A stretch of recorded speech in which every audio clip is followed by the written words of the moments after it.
টিভির স্ক্রিনটি লক্ষ্য করে দেখবেন নেগেটিভ দেখাচ্ছে। তো এটি কী জন্য হয়, আমরা টিভিটি খুলে তারপর আপনাদেরকে কাজটি করে দেখাচ্ছি।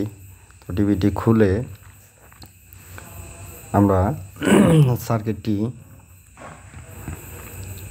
ফ্লাইব্যাকের সাইটে যেই 160 ভোল্ট 10 ইউএফ 47 ইউএফ যে ক্যাপাসিটারগুলো আছে এগুলো একটু টেনে মেনে দেখবো, যদি সিটা বাটা থাকে সেগুলো লাগিয়ে দিব।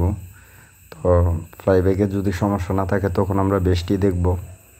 তো বেসে লক্ষ্য করবেন এখানে একটি পিএফ ব্যবহার করেছে, এটি পিএফটি 2 কেবি।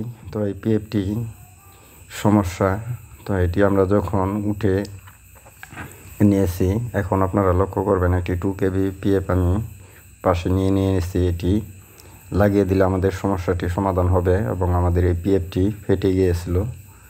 তো আমরা পিএফটি লাগিয়ে নিলাম। আর এটির জন্য এরকম হয়, টিভিটি ছাড়লে কিছুক্ষণ সুন্দর চলবে, তারপর পিএফটির জন্য টিভিটি ধীরে ধীরে অন্ধকার হতে থাকবে।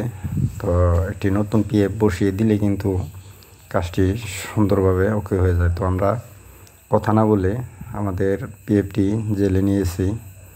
এখন আমরা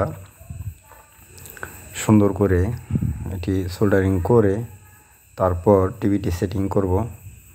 তো আমরা টিভিটি বেস লাগিয়ে নিচ্ছি।